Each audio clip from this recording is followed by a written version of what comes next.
Será que é possível conciliarmos uma vida dedicada a Deus da nossa vida material? E essa resposta, ela vem com uma força muito grande quando vemos a vida do nosso querido Chico Xavier. E existe um exemplo que aconteceu em setembro de 1976.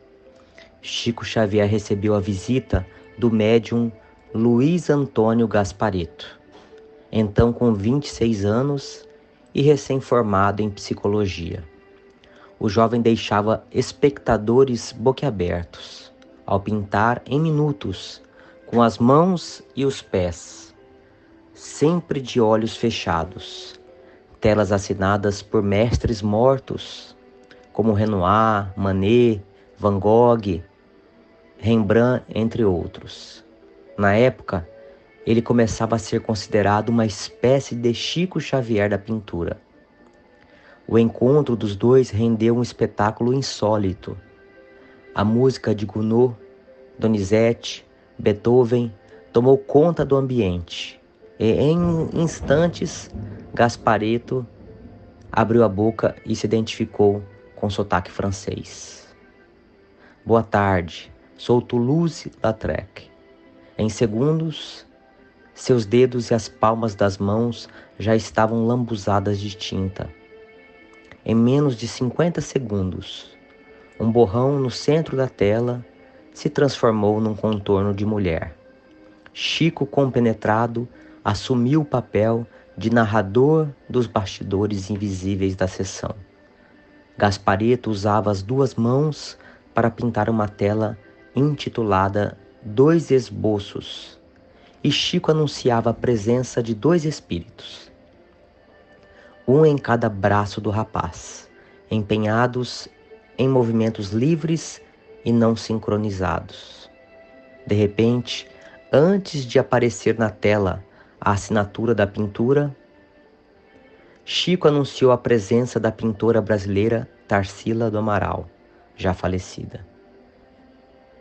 Sinto o impacto ao ver o espírito dessa amiga de pé, manipulando o braço do médium. Tive o privilégio de assistir à evolução espiritual e artística de Tarsila, quando paralítica, presa a um leito, retratava seus personagens, invariavelmente com a cabeça pequena, disse Chico. Na tela, em instantes, apareceu a figura de uma mulher deitada. Era um autorretrato póstumo. A pintura mais demorada chegou ao fim, com uma assinatura ilustre, Van Gogh, intitulada Flores, e repleta de cores berrantes. Demorou 5 minutos para aparecer diante dos olhos marejados de Chico Xavier. Sempre que vejo certas flores espirituais, o miosotis, por exemplo, sinto as vibrações que emitem e não posso conter as lágrimas, disse o nosso querido Chico. Para encerrar, Gasparetto decidiu usar os pés. Após espalhar tinta em seus dedos, ele colocou na tela a figura de uma mulher. Senhora era o título, Picasso a assinatura. Em seguida, Gasparetto, ou melhor, Toulouse-Lautrec, decidiu conversar com o anfitrião. Pediu para apagar as luzes, agradeceu em francês e disse que aprendeu português para o gasto. E disse o seguinte: você está me ouvindo, Chico? E ele responde: sim, perfeitamente. Após os cumprimentos, Toulouse deu seu recado. Embora haja muita pintura no mundo, nossa missão é alegrar mais a vida, comprovando, sobretudo, que a morte não existe, que nós continuamos, que a vida continua. Combinamos as tintas e o quadro sai. Os incrédulos deveriam ver isso para saber que não morremos. Mas os estúpidos, nem vendo, creem. Toulouse, sem papas na língua, fez até uma inconfidência sobre o guia de Chico. Emmanuel estava estudando com ele Teoria da pintura terapêutica de elevação.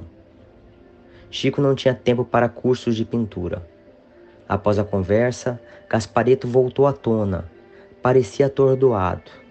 Em poucos instantes, após massagear as pálpebras, ele se recuperou e arranjou forças para um desabafo. A conversa entrou em terreno escorregadio. O jovem estava cansado de tantos pintores invisíveis ao seu redor. Ele disse: trabalho em telas a óleo 5, 6, 7 e até mais horas por dia. Já pintei mais de 3.000 telas. Se deixo, os espíritos querem pintar até nas paredes. Disseram-me que eu não deveria trabalhar profissionalmente, só mediunicamente.